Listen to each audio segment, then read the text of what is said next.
Attention, spoiler. Si vous n'avez pas vu Dune part 2 et que vous comptez le voir, cette vidéo concerne une scène finale du film et peut donc être considérée comme du spoil. Je sais pas vous, mais moi en ce moment, j'ai une fascination pour Dune et son adaptation au cinéma par Denis Villeneuve. J'ai tellement adoré la partie 2 que je suis retourné une deuxième fois au cinéma pour la revoir. J'ai trouvé ce film grandiose. Il y a beaucoup de scènes que j'ai adorées, dont la bataille de fin. Moi, l'armée des Sardaukar au milieu du désert d'Arrakis, ça me prend en tripes. Du coup, comme je m'étais promis de créer un Lego depuis zéro, je me suis dit pourquoi pas faire cette scène-là. Bon, dans le film, c'est une scène qui prend plusieurs minutes, voire facilement une dizaine. Nous, on va pas reproduire une dizaine de minutes du film, mais on va vraiment prendre un moment précis. Le Lego Star Wars que j'ai fait la dernière fois, il était assez fixe. Ici, j'aimerais bien faire quelque chose d'un petit peu plus en mouvement. Pour ça, je me suis dit, pourquoi pas mettre en scène le moment de la bataille où les Shai-Hulud, les vers du désert, attaquent l'armée des Sardaukar. Le vaisseau sphérique de l'empereur ainsi que la pyramide de débarquement en dessous donneront le cadre grandiose au diorama, et ainsi que les vers des sables donneront la partie mouvementée. À ce moment, je choisis de ne pas mettre en scène la partie avec la bombe atomique qui explose derrière, parce que premièrement, ça se passe assez loin, donc on va pas reproduire le champignon, et deuxièmement, les effets c'est principalement une onde de choc, et je ne saurais pas trop comment reproduire l'onde de choc en Lego, surtout à cette taille-là. Les éléments qu'il va donc falloir reproduire en Lego, ça va donc être la pyramide, le vaisseau sphérique, les Shai-Hulud, ainsi que l'armée des Sardaukar. Je m'adonne à la création de la pyramide. Vu la taille qu'elle va prendre dans le diorama, je me dis que c'est un bon élément pour commencer. Donc pour la création de cette pyramide, il y a plusieurs éléments distinctifs qu'on va essayer de vouloir reproduire en Lego. Il y a tout d'abord toute la structure qui se retrouve sur tous les côtés de la pyramide, qui ressemble un peu à une superposition de feuilles. De mon côté, l'élément Lego le plus représentatif que j'ai trouvé pour ça, ça va être les petits grillages, et je pense que ça donne pas trop mal. Ensuite, il y a la sorte de gros trou foncé sur la face avant. J'ai vérifié, elle est vraiment seulement sur cette face. Le truc, c'est que moi, mon dimensionnement de la pyramide, je vais le faire pour garder 4 pins tout en haut, afin d'avoir une structure pour pouvoir déposer le vaisseau de l'empereur par après. Les seules pièces Lego que j'ai trouvées pour garder 4 pins en dessus et qui ont un aspect pyramidal, ça va être les petits coins à 45 degrés. Ce qui veut dire que si j'en superpose 2 layers, je vais me retrouver avec un trou de 2 pins de Lego large pour ma petite fente noire, et ça, actuellement, je trouve que ça donne vraiment pas bien. Malheureusement, les pièces Lego sont divisibles par 3 dans la hauteur, mais pas dans la largeur. Alors qu'ici, moi, il me faudrait vraiment quelque chose d'un petit peu plus fin. Je dirais maximum une brique de large, mais pas deux. J'ai réfléchi et je me suis dit que si on pouvait diviser l'élément dans la hauteur et pas dans la largeur, ce qu'on pouvait faire, c'était diviser dans la hauteur et positionner l'élément verticalement. C'est ce que j'ai fait. Malgré tout, bien que je trouve que ma pyramide elle commence à ressembler à quelque chose, je trouve qu'il manque encore des éléments pour qu'elle soit vraiment reconnaissable. Par exemple, moi j'ai un élément qui me saute vraiment à l'œil quand je regarde les screenshots, c'est ces sortes de 4 pattes qui vont prendre pied un petit peu plus loin dans le sable. Après avoir ajouté ces 4 pattes, j'ai fait des versions un petit peu plus grosses au début, mais je trouvais ça pas tellement bien, donc j'ai essayé de rétrécir le trait, d'en faire quelque chose d'un petit peu plus proportionné. Après la pyramide, il faut créer le vaisseau de l'empereur.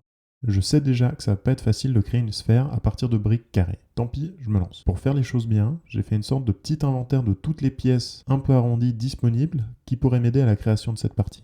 Néanmoins, on peut déjà déplorer l'absence de toute pièce chromée. Il va donc falloir qu'on fasse le vaisseau dans une autre couleur que le chrome. Ici, je vais aller choisir du blanc. Je me dis que c'est ce qui va se rapprocher le plus, tout en me donnant le droit, au cas où, d'aller acheter une bonbonne de peinture et de repeindre toute cette partie-là pour avoir quelque chose d'un petit peu plus accuré. C'est pas grave, on verra ça à la fin. Un des gros défis ici, ça va être l'accroche. En plus, la sphère, elle est pas vraiment en un bloc, mais elle est en 2 hémisphères qui se font face et qui sont pas connectés l'un à l'autre. Donc actuellement, j'ai chacun des 2 hémisphères qui va tenir sur 2 pins seulement. S'il avait existé un double pin Lego, je peux vous assurer que là, ça m'aurait vraiment fait plaisir.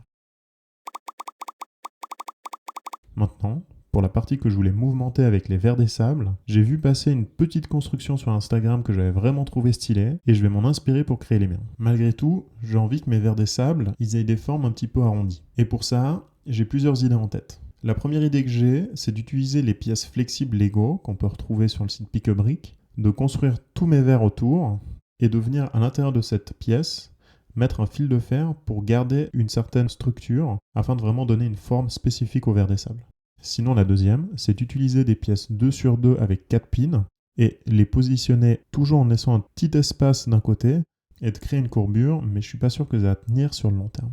Je vais pas vous mentir qu'ici, le truc que j'ai le plus peur, c'est que mes vers ils s'éclavent sur le sol et qu'ils ressemblent vraiment plus à des vers de terre qu'à des Shai-Hulud. Néanmoins, je sais déjà pertinemment que toute la partie de sable derrière, je vais la refaire complètement pour vraiment créer des belles dunes et des belles collines, quelque chose de vraiment recherché. Maintenant qu'on a la pyramide, le vaisseau de l'empereur et les Shai Hulud, il nous manque l'armée. Donc pour ça, vu la taille de notre diorama, il faut que notre armée elle soit vraiment minuscule. J'ai fait tout l'inventaire des pièces colorées sur Picobrick et j'ai trouvé que les pièces qui donnaient le meilleur effet, c'était les claviers blancs et le clavier noir. Étant donné que les Sardaukar, ils ont une armure qui est assez blanche, je trouve que ça va donner vraiment cet aspect de petite unité debout au milieu du désert, qui sont positionnés l'un à côté de l'autre et qui donnent des belles formations carrées. Maintenant, si on regarde les screenshots, on voit bien que l'armée des Sardaukar, ils sont pas venus tout nus au milieu du désert, ils ont emporté des ornicoptères, ils ont emporté des vaisseaux, des véhicules, de l'équipement, tout ça. Donc là, ce qu'on va faire, c'est essayer de créer le maximum de diversité d'équipements avec les plus petites pièces que j'ai trouvées sur Picobrick. J'ai fait du mieux que j'ai pu pour représenter cette diversité d'équipements, mais je me suis attardé un petit peu plus sur les gros vaisseaux qu'on voit en arrière-plan, ainsi que sur la création des ornicoptères, qui donne ici une impression d'un petit peu plus gros que ce qu'ils sont dans la réalité, mais qui me semblait important de représenter vu la place qu'ils ont dans les films. Bon, après avoir fait tout ça, je remarque un gros problème. Et c'est le cas de le dire. La dimension du Lego.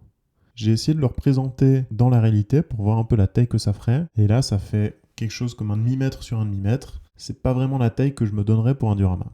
Donc il va falloir que je repense en profondeur. Là j'ai un peu déposé les éléments tout autour de la pyramide, un peu comme c'est dans le film, mais je me dis qu'il va falloir centraliser un petit peu l'action. Après un petit peu de réflexion de ma part, je me suis dit que la meilleure chose à faire, c'était de positionner la pyramide et le vaisseau de l'empereur sur un plan arrière-plan et un premier plan, et vraiment faire la partie mouvementée avec les Shai Hulud, les vers des sables, seulement sur le premier plan. Ce qui nous donnerait plus une forme rectangulaire, mais une forme un petit peu plus en L. Une des solutions, ça aurait pu être de couper la pyramide en deux, comme la pyramide de Lego originale Gizeh qu'on a ici, mais c'est quelque chose que j'ai envie d'éviter. J'ai mis pas mal de temps sur cette pyramide, et en plus de ça, elle est pas si grande, donc j'aimerais bien qu'on la voie en entier. Vu la nouvelle configuration, je propose d'abandonner le cadre noir des dioramas Lego Star Wars pour garder quelque chose d'un petit peu plus passe-partout. Maintenant, j'ai besoin de votre avis. Qu'en pensez-vous? J'ai pas envie de finir ce Lego dans la hâte. Je pense encore retravailler toute la partie avec les Shai Hulud pour vraiment donner un aspect en 3 dimensions avec un désert plus profond, mais j'ai besoin que vous me dites si vous trouvez que cette configuration en L, elle est bien. Et que vous me donniez aussi votre avis sur les autres aspects. J'ai pas envie de trop me presser sur ce diorama, j'ai envie de faire quelque chose de vraiment bien, et pour ça j'ai vraiment besoin que vous me dites ce que vous en pensiez et les éléments que je pourrais modifier à ce stade. En attendant, je vous remercie beaucoup d'avoir regardé cette vidéo. Je vous dis à la prochaine, n'oubliez pas de vous abonner, et n'oubliez pas de me donner votre avis dans les commentaires. Allez, salut!